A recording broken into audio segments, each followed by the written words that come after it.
Hello, welcome back to Luke's English podcast. In this episode, I'm going to tell you a story and then use it to help you learn English, okay? And I'm going to do this in 3 sections. First, I'll just tell the story to you, and you can use that as a sort of little listening exercise or listening test. See if you understand everything in the story, and especially things like how the characters feel and exactly what happened. It's a fairly short story, this one. I mean, it's a very short story, really. It's 300 words, about 300 words long. So it'll just take a couple of minutes for me to read the story to you. And then after that, I will just explain what happened in the story in my own words. And then I'll go through the story again, line by line, and I'll explain vocabulary for you so you can learn various little phrases, words, and other descriptive language from this story, okay? So the story that we're looking at here is called The Birthday Party, and it was written by Catherine Brush, who was an American newspaper columnist, a short story writer, and novelist. This particular story was published in 1946, but like all good writing, it still remains fresh today. It feels like it could have been written yesterday, really. So although it was written a few decades ago, it still feels really sort of fresh and new. So I'm going to start in just a second, but first of all, just one question for you to consider before you listen to this, okay? My question is about people watching. Do you know what people watching is? This is when you're in a public place, for example, in a restaurant, and you kind of watch the other people around you and sort of, I don't know, imagine what their lives are like. Observing other people. I mean, it's a bit nosy, right, to do this, to look at other people and sort of spy on them. But I think we all do this.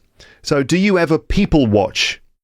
Okay, when you're in a public place like a restaurant or in a queue for something. So observing people, watching their behaviour, watching their interactions with each other, and then imagining what kinds of people they are, what their lives are like, what their relationships are like. It might also include eavesdropping, which means actually listening to other people's conversations, but not necessarily. So people watching, just watching people, watching strangers that you might see in public places. Do you ever do this? If you're out in public, do you ever discreetly watch the other people around you and try to imagine what their lives are like? For example, if you're in a restaurant, do you subtly, while you're eating your food, do you subtly, without being noticed, have a look at the other people on the other tables, try to imagine who they are, what's going on in their lives? And have you ever observed something amusing or something that made you feel a little uncomfortable or embarrassed? Like maybe you got an insight into someone's personal relationship or family life, and it actually made you feel even a little bit uncomfortable or embarrassed or awkward or even sad. So do you ever people watch, and have you ever noticed anything sort of interesting when doing that? That's just something to think about before we start the story. And in fact, let's now start the story. All you need to do here is just listen first. Just listen and try and follow the main events. How do the characters feel? Okay, I'll explain in my own words in a moment, and then we'll go through all the vocabulary and stuff and see what we can learn. Okay, so here we go. This is The Birthday Party by Catherine Brush. They were a couple in their late 30s, and they looked unmistakably married. They sat on the banquette opposite us in a little narrow restaurant, having dinner. The man had a round, self-satisfied face with glasses on it. The woman was fadingly pretty in a big hat. There was nothing conspicuous about them, nothing particularly noticeable.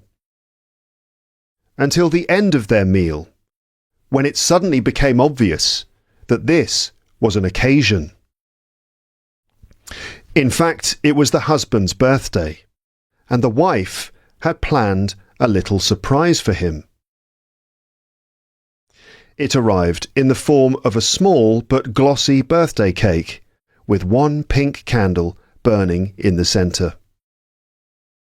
The head waiter brought it in and placed it before the husband, and meanwhile the violin and piano orchestra played Happy Birthday to You. And the wife beamed with shy pride over her little surprise, and such few people as there were in the restaurant tried to help out with a pattering of applause. It became clear at once that help was needed, because the husband was not pleased. Instead, he was hotly embarrassed and indignant at his wife for embarrassing him. You looked at him and you saw this and you thought, "Oh, now, don't be like that." But he was like that. And as soon as the little cake had been deposited on the table, and the orchestra had finished the birthday piece, and the general attention had shifted from the man and the woman, I saw him say something to her under his breath, some punishing thing, quick and curt and unkind.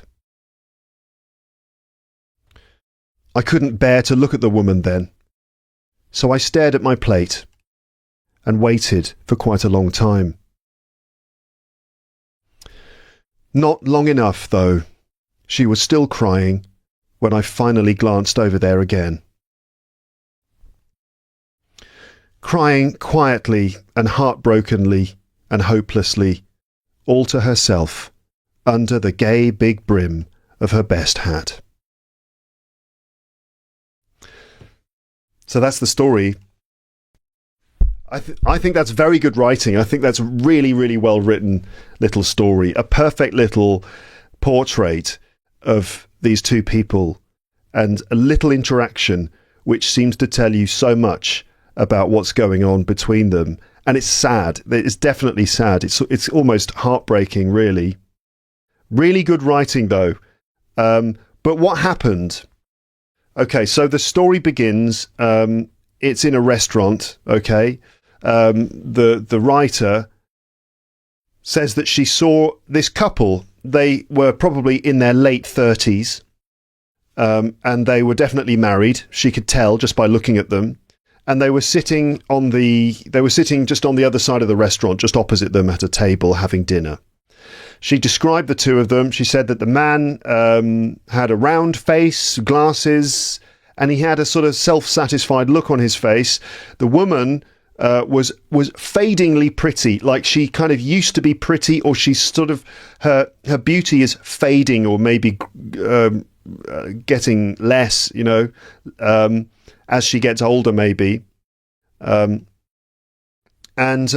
they just looked like an ordinary couple, really. They weren't bringing too much attention to themselves, except for the fact that the woman was wearing a nice big hat with a wide brim. And the narrator of the story realizes that this is not just an ordinary dinner, but in fact it's a special occasion. In fact, it's the husband's birthday, and the wife has planned a special little surprise for him. And she seems to be kind of a bit shy about it and quite proud of the fact that she's organised this little special thing for his birthday. And what is the special thing? It's a little birthday cake, a cute little birthday cake, a red glossy cake with a single pink candle in the middle of it. And she's obviously asked the head waiter of the restaurant to bring the cake over, and the orchestra, just like a couple of instruments playing in the corner of the restaurant, they start playing Happy Birthday. The staff come over, they're probably singing Happy Birthday, and the cake is brought down. The wife seems very sort of proud of this moment. And the people in the restaurant all give a little clap. They all applaud. And it seems like a very sweet moment, but what the narrator notices is that when all the people have gone away and when no one's looking at them, she notices that the husband is not happy with this at all. Now, why? Why would you not be happy with that situation? It's not really clear. I don't know either, really, because I'd be delighted if, my wife had organised a sweet little thing like that in a nice little restaurant. But this man is not happy about it. In fact, he's very embarrassed. which seems to tell you something about him, like he's probably got quite a high opinion of himself. He probably takes himself very seriously. And the idea that like a little cake and people in the restaurant singing happy birthday to him and everyone looking at him is actually very something that he's ashamed of and something that made him feel very embarrassed. And he's unhappy, and in fact he's angry about it. And they're trying not to show this to everyone in the restaurant, but he's really unhappy with her. And when no one's looking, except for the narrator of the story who notices this, the husband says something to his wife, and it's really something very nasty. He says it quietly so other people can't hear it, but he says a nasty comment to her, which is really sad. And she's obviously very, very upset, and she's heartbroken. The writer of the story can't really bear to watch, so she looks at her plate and stuff for quite a long time. But when she does have a little look again, she sees that the woman is still crying.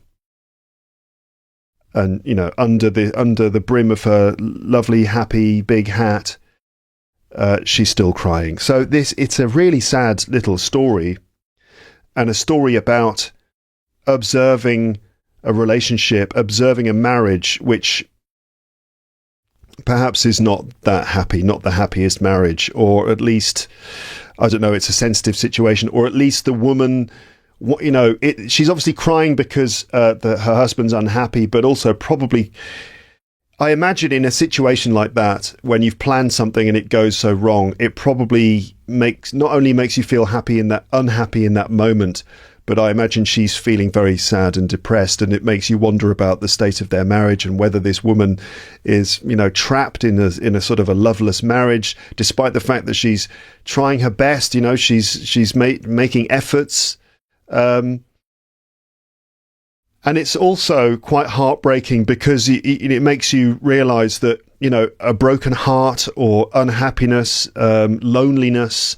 Sometimes these things can be hidden. They're not obvious. They can be hidden behind appearances which could otherwise be very glamorous or very sort of smart. In this case, a lovely hat and a nice special occasion in a nice restaurant. But behind this facade, there's a sort of a deep loneliness, and the sense that people in marriages can actually be very lonely. It can be one of the loneliest things. Not always, of course. Often marriage is a beautiful and happy situation, but, in some cases it can be actually a very sad situation. And loneliness is something that is often most deeply felt when you're in the company of other people, especially when you feel trapped in that situation and when you're having to hide your feelings because other people can see you.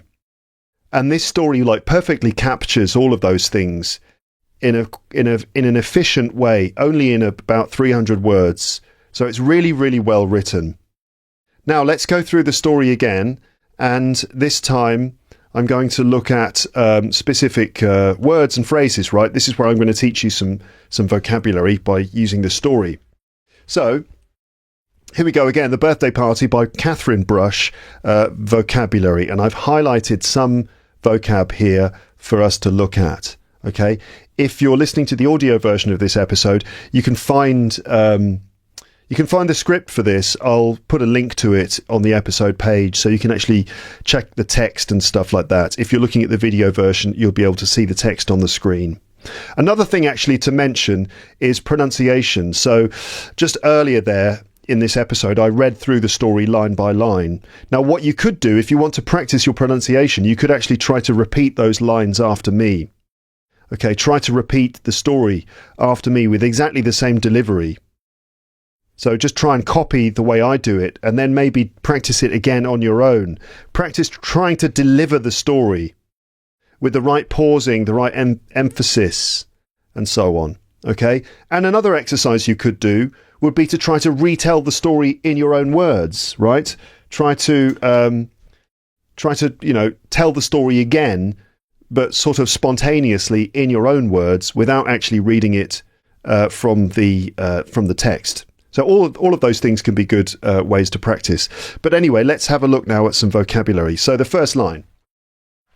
They were a couple in their late 30s and they looked unmistakably married. So the first thing is just this phrase, in their late 30s. So, you can be in your 30s, which means you're either 30, you're between the ages of 30 and 39. So you can be in your teens, that's when you're a teenager. You can be in your 20s, in your 30s, in your 40s, in your 50s, and so on. But also you can say you could be in your early 30s, or your mid 30s, or your late 30s, okay? In this case, the couple were in their late 30s, okay? And they looked unmistakably married. So it's fairly easy to understand they looked married. It looked like they were married. So they looked married, but they looked unmistakably married, okay? They were obviously married. You couldn't mistake them for anything else, right? So if something is unmistakable, it just means it's really not easily confused for something else. Like when you see it, you immediately identify it as that thing. There's no mistaking the fact that these people were married. They were unmistakably married, right? So unmistakable is the adjective, unmistakably, in this case, is the adverb, so unmistakably married. We use, you can use that for other things as well. If something's obvious, for example, you smell, as you walk past the bakery, you can smell the unmistakable smell of fresh bread, right? That's using the word as an adjective, unmistakable. Other things, instead of saying they looked unmistakably married, it could be other things, right? For example, they looked unmistakably English, right? I don't know, what would they look like if they looked unmistakably English? Just like typical English people. Or they looked unmistakably French, okay? Handwriting, stuff that's written by hand.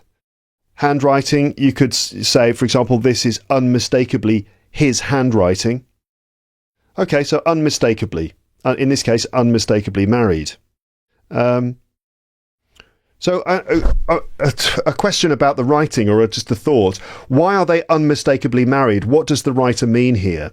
I think she's probably alluding to subtle behaviour, right?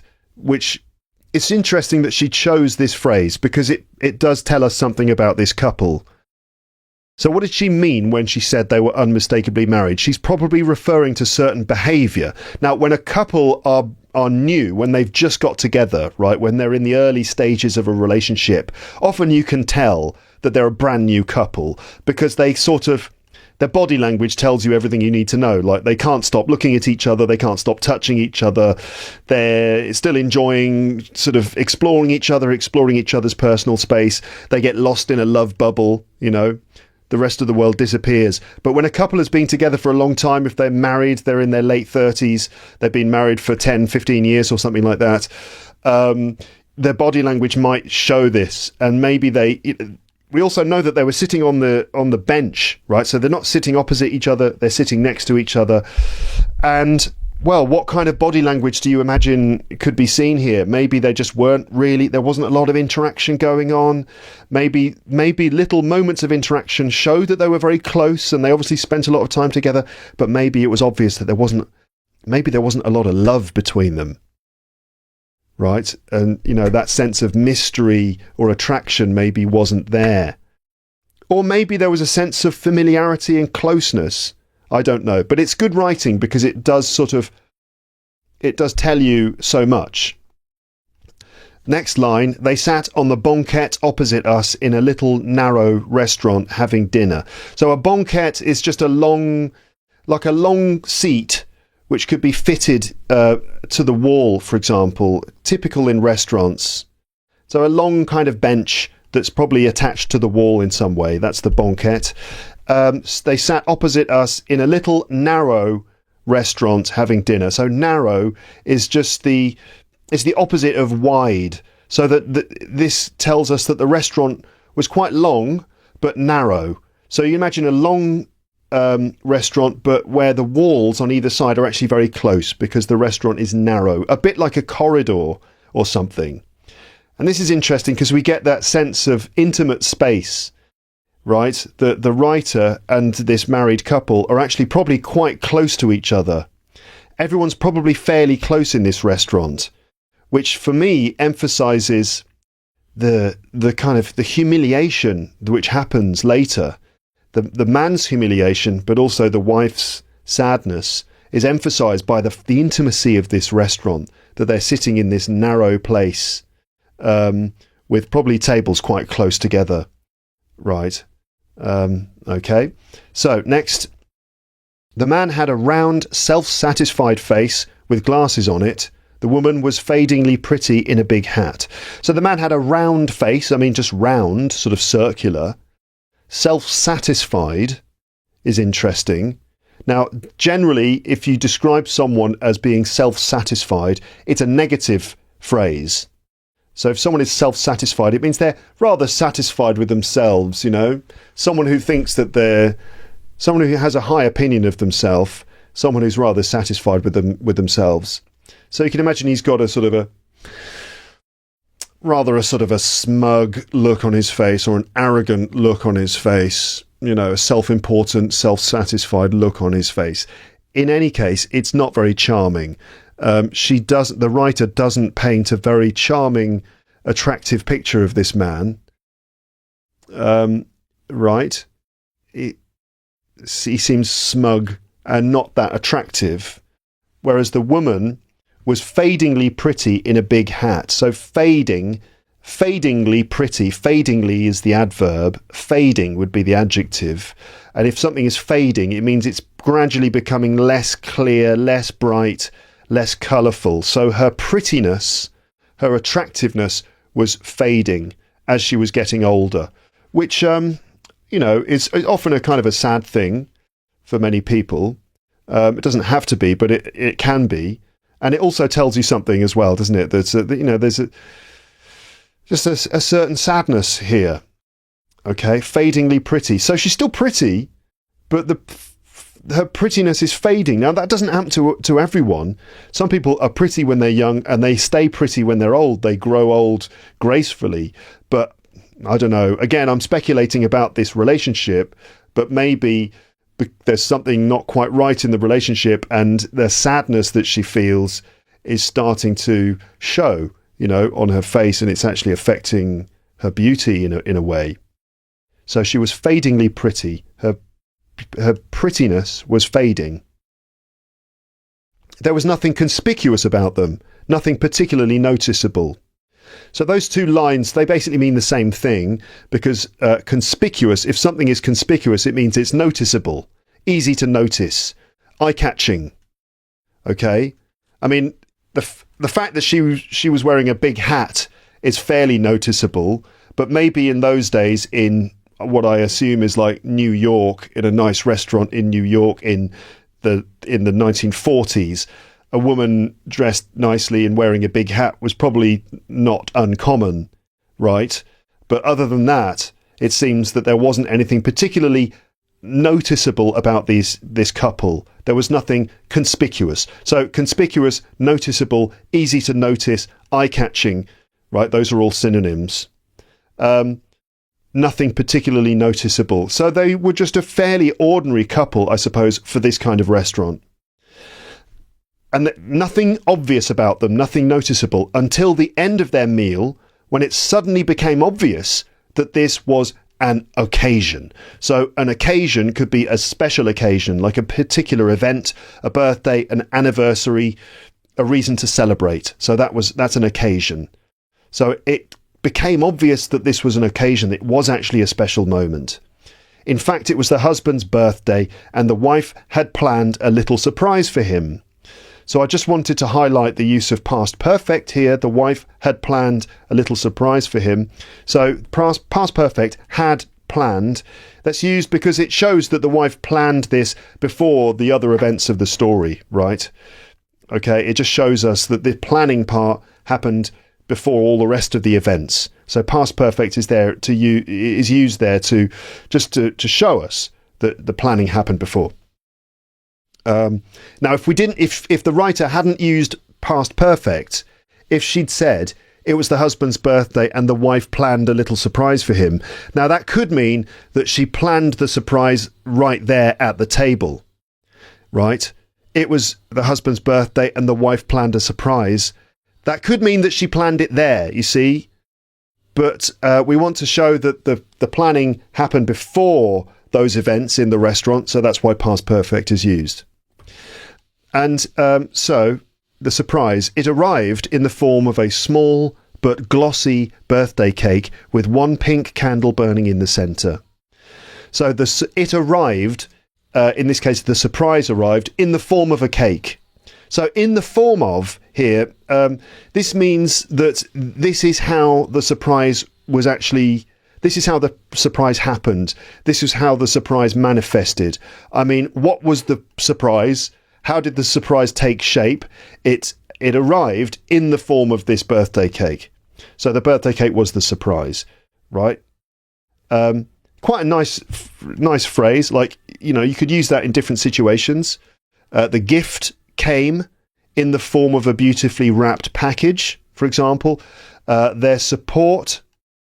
The support from my friends came in the form of encouraging words. The solution to the problem arrived in the form of innovative new technology. Help arrived in the form of my wife, who came to rescue me from an awkward conversation. Okay, in this case, the surprise arrived in the form of a birthday cake. A small but glossy birthday cake. So the birthday cake is small, but glossy. So glossy... This adjective just means shiny and smooth, so that, for example, the light reflects off the top of it. So this means it's one of those quite smart, quite fancy cakes that you see in sort of good quality cake shops. So it's got a kind of cover of, I don't know what the cover would be, like a glazed cover on the top of the cake, which means it's shiny. Right, a glossy cake. So it's a fairly fancy cake, even though it's small, and it's got one pink candle. I mean, the pink candle is a detail, an interesting detail. Is this part of the reason why the husband seems to be embarrassed? Is it because of the way the cake looks? It's a little bit ridiculous, or a little bit funny, or even a little bit sad, just one single candle in the middle of this small cake. I mean, the little pink candle might make him feel a bit ridiculous, especially if he is full of himself and self-satisfied and smug and arrogant, and he thinks he's a very important person, you know. And then I'm an important person in society, and then this cake arrives, this little cake with one pink candle. I mean, it's a lovely, sweet gesture. And, you know, we just want him to be touched by this. But in fact, no, that's not the way this guy works. Instead, he's embarrassed by this. What we want is for him to, I mean, he could feel embarrassed. That's okay. But you'd want him to feel embarrassed and then to kind of blush, you know, to go red in the face, and then maybe to kiss his wife and say thank you to her and tell her how much he loves her, you know, because she made the effort to get this cake for him. But he doesn't do that. He doesn't. Instead, he's just angry and embarrassed by it, which is just really sad. The head waiter brought it in and placed it before the husband, and meanwhile, the violin and piano orchestra played Happy Birthday to You. So the head waiter, this is like the most important waiter in the restaurant, the person who's in charge of all the other waiters. So this means that the wife probably asked the restaurant to make a special effort here, which again shows us how much care she put into this, that she actually spoke to the head waiter and everything. And it was the head waiter who brought the cake, so they're taking it, you know, fairly seriously. He placed it before the husband. He placed it. So this is the sort of thing a good waiter would do. Waiters don't just put the plate on the table, they place it, meaning they put it down very carefully, exactly in the right spot. So the head waiter came in and he placed the cake down in front of him. And meanwhile, the orchestra played Happy Birthday. Right, so meanwhile just means at the same time. Okay, you could replace the word meanwhile with the phrase at the same time. So the head waiter brought the cake, and at the same time, the orchestra played Happy Birthday. Da da da da da da da da da da da. Da, da, da, da, da, da, da. Happy birthday to you. Oh, God. And the wife beamed with shy pride over her little surprise. She beamed with pride. So to beam, in this case, this means that her face glowed. Her face sort of glowed with pride. Right, now to beam means that light comes out. For example, a torch. If you've got a torch which you use to see in the dark, you turn the torch on. A flashlight, they call it in American English. A torch. When the light comes out the end of the torch, it beams out. Similarly, the headlights of your car, the light beams out of your headlights. A lighthouse, the light beams out. So in this case, her face beamed with pride, right? With shy pride. Okay. Pride, to feel proud. She's happy. She's satisfied with what she's done. She's put a lot of effort into this. She's hoping this is going to go well. She's really trying hard. And when the cake comes in, her face beamed with shy pride. I mentioned a torch and a flashlight. Torch in British English and flashlight in American English. There's only a couple of moments in this story where it's obviously American English. For example, the spelling of the word centre. The birthday cake with one pink candle burning in the centre. C-E-N-T-E-R in American English. C-E-N-T-R-E in British English. But this is just an example of how, for the most part, this story just shows how American English and British English are just like identical, because there aren't really many other differences that I can notice. So the wife beamed with shy pride over her little surprise, and such few people as there were in the restaurant, meaning, even the small number of people in the restaurant, tried to help out with a pattering of applause. So applause is when people clap, right, at the end of a theatre play or at the end of a music concert, people applaud, and there is applause, right? A pattering of applause means like a little bit of applause, like just a few people kind of clapping a little bit in the background, okay? Right, the sound of a few people clapping. It became clear at once that help was needed because the husband was not pleased. So it became clear, meaning it became obvious. It became clear at once meaning immediately. So it became obvious immediately, or it became clear at once that help was needed. It's interesting that the writer has used was needed, which is passive voice, because needed by who? Right? She doesn't actually say it directly, but we know that we're talking about the wife, that the wife needed help. And, the writer the narrator obviously sees that the woman is helpless in this situation. She's in trouble, but nobody can help her without making it worse. It became clear that help was needed. By not saying it directly, it somehow makes it a bit more powerful. It became clear at once that the wife needed help. It's a bit too direct, but saying it became clear at once that help was needed somehow is a bit more discreet by not putting the wife right into the middle of the sentence. It makes it a little bit more impersonal. Anyway, it became clear at once that help was needed by the wife because the husband was not pleased. Instead, he was hotly embarrassed.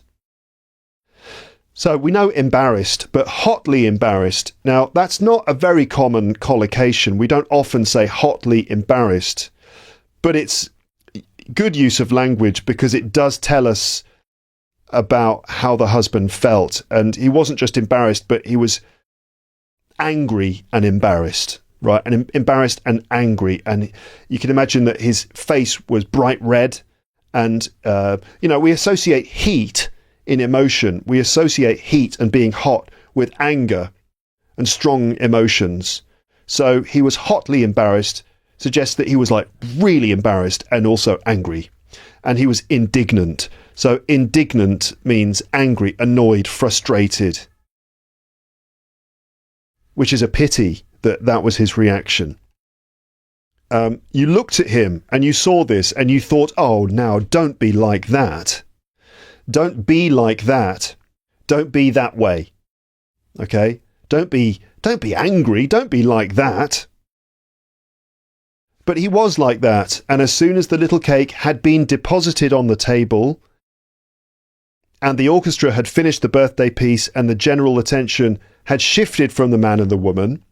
So as soon as the birthday cake had been deposited, deposited, it just means put on the table. It's slightly formal, slightly impersonal language, right? Just deposited on the table. It sounds, I don't know, it just sounds slightly transactional language. Like, normally we'd say money is deposited into a bank account, right? So it's kind of slightly cold transactional language. As soon as the cake had been deposited on the table, we start to get a sort of sense of an emotional detachment or something. Maybe I'm reading too much into it, but it was interesting, the use of the word deposited. It just means put on the table, delivered. And the orchestra had finished the birthday piece and the general attention had shifted from the man and the woman. So attention shifted. It had shifted. As soon as, and then past perfect. Meaning as soon as, when all these things had been completed, the man said something. So once he waited for all those things to be done. Right? So once they were done and finished, that's when he chose to say what he said. So the general attention had shifted from the man and the woman. Shifted just means moved, right? Moved away. So everyone was looking at the couple when the cake arrived, but then people's attention shifted away from them. It moved away from them. And when all of those things had happened, I saw him say something to her under his breath, some punishing thing, quick and curt and unkind. So I saw him say something to her under his breath. So to say something under your breath means to say something in a very quiet voice, in a whisper, so that other people can't hear. Like, you say something under your breath if you're trying to whisper, so other people can't hear you.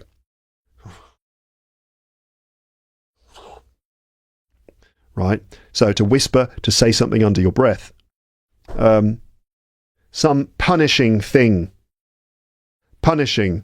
So a comment that was designed to punish her, to make her feel bad. Because in his mind, the thing that she'd done was not good. And so he says something nasty to her as a sort of punishment. A punishing comment. A comment that's going to make her feel bad. We don't know what it is, right? We don't know what he said to her.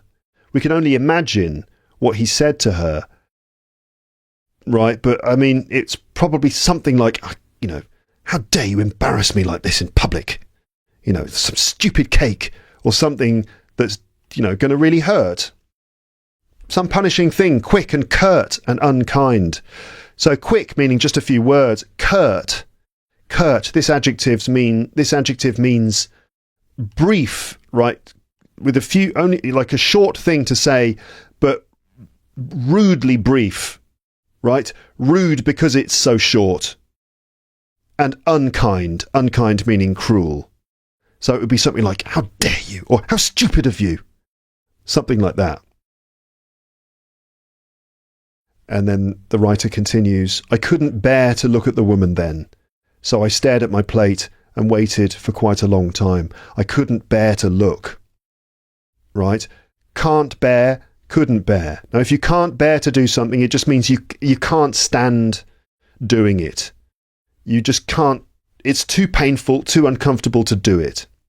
For example, looking at the couple, because this poor woman is so upset and the man is so angry and so unreasonable and mean. And it's just, she couldn't bear to look. So we say, can't bear to do something. We say, can't stand doing something. And we also can say, can't bring myself to do something. I couldn't bear to look. I couldn't bring myself to look. I can't stand seeing things like that. And the story continues. Not long enough though. So because she looked at her plate and waited for quite a long time, but not long enough though. Notice the use of the word though at the end. I've mentioned this before, but though at the end like that, it's like saying but, right? But we normally put but in between two contrasting things. So I looked at my plate for a long time, but not long enough. But we can use though at the end, right? I looked at my plate for a long time, not long enough though. So it does the same job as saying but in the middle, but we just put it at the end. It's very common in spoken English. So not long enough though, because she was still crying when I finally glanced over there again. So when I glanced, to glance is just to look quickly. So she was looking at her plate and she had a quick look. So just glanced, looked quickly. Because she was still crying when she glanced over at them. Crying quietly and heartbrokenly and hopelessly all to herself under the gay big brim of her best hat. So this is really heartbreaking, like the really heartbreaking part. Right, it does tell you the way in which she's crying, that she's just feels so sad and lonely at this point. And it's, from a language point of view, there's adverbs here, right? How was she crying? She was crying quietly. She was crying heartbrokenly, she was crying hopelessly, she was crying all to herself, and she was crying under the gay big brim of her best hat. So crying quietly, I think we understand that. Crying heartbrokenly, because she felt heartbroken because of the behaviour, the actions, the reaction of this husband, this horrible husband. Crying hopelessly, where, I suppose even when she's tried really hard to do something cute and special on his birthday, the way he reacted was just like so far away from what she hoped that kind of can break someone's hope, right? So she's crying with a deep sense of hopelessness, all to herself. So she was doing it all by herself, meaning on her own, but also crying to herself, not crying to anyone else. So you've got crying all by herself, which means she was crying on her own. But crying all to herself means that she was the only audience of her crying. Like the husband didn't even really care, or wasn't even giving her attention to the fact that she was crying. So she was just all on her own, crying to herself. She was the only witness, the only audience to her crying. Right? The husband apparently doesn't care. And doing this under the gay big brim of her best hat. So this is a particularly sad image because of the contrast between this lovely, otherwise exuberant hat and the actual feeling of the woman underneath it. It should have been a happy, carefree occasion, but she's just heartbroken. So that emphasizes the sadness, the contrast between the two things. But the gay big brim of her hat. So the brim is the bit that goes around the edge of the hat, the widest part. That's the edge of the hat, the brim of the hat. Okay. If it's a baseball cap, the baseball cap has a brim at the front, and you can slide it around the back if you want. You can bend the brim of the hat. If it's another type of hat, the brim goes all the way round. In this case, it was a big brim. And the gay big brim of her hat. So, I mean, this shows, I guess, the age of the story, because we don't normally use the word gay like that these days, because it used to just mean happy, carefree, happy. These days, obviously, it means something else. But in those days, it just meant carefree and happy. So that's why the word gay is being used here. Her happy, carefree, exuberant hat that she was wearing. She was crying all by herself, all to herself, underneath the brim of this hat. And that's the end of the story. Okay. What do you think of that? I'd like to know your comments. Feel free to leave your comments in the comments section. What do you think of the situation? So, what do you think the husband said? Any idea what he might have said? How do you think the woman felt in that moment, the wife? Have you ever witnessed something, when people watching? What did you think of the story? Other things, remember, you could practice repeating that story after me. Just go back to the beginning of the episode, to the moment where I told the story line by line. You could just practice reading through it again and again. And as I said before, you should try perhaps retelling the story in your own words too. And another exercise you could do, another little speaking challenge that you could do, would be to remember a time when you saw some people doing something, when you people watched and you saw something happen. Could you describe that? Do you think you could make that into a story? It would be a good exercise for your English. Practice, practice, practice, practice, practice, practice, the 5 Ps. Okay, that's the end of this episode. If you like my story episodes, obviously I've done a few of these now, which you can find in my episode archive, Learn English with a Short Story. But I've got others as well. I've done about 10 story episodes in my premium podcast. And so you can subscribe to the premium podcast. You can add all the premium episodes to a podcast app on your phone. And when you do that, you can listen to the episodes. You can also access links in the show notes for each episode, links for PDFs and video versions. And I've done, about 10 story episodes. Most of those stories in the premium section are true stories about my own life that I've written myself, including stories of my childhood, like stuff that sort of funny stuff that happened to me. And I do a similar thing to what I do in these Learn English with a Short Story episodes. Tell you the story, and then break it down for vocabulary, and then give you various grammar, vocabulary, practice exercises, memory exercises to help you remember the vocabulary, and then dedicated pronunciation episodes to help you practice repeating after me. That's what you can find in those Storytime episodes in my premium subscription. Yeah, okay, the way it works is you sign up, and when you've signed up, you can just really easily add your premium subscription to a podcast app on your phone. And then it gives you the full list of all of my episodes, all of my free episodes with no advertising, and also all my premium episodes in there too. And then you can just listen to the normal episodes, listen to the premium episodes, and then find the notes in the show notes. That's where you find links for video versions and PDFs. Okay, so if you want to do that, you can just, be my guest, of course, teacherluke.co.uk/premium info, or just click the link in the description to find out about Luke's English Podcast Premium. Okay, great. Have a lovely day, afternoon, morning, evening, night, wherever you are in the world, whatever you're doing. I hope that you are having a nice time out there in podcast land. Thank you for listening to this episode. I will speak to you again soon in the next one. But for now, it's just time to say goodbye. Bye, bye, bye, bye, bye.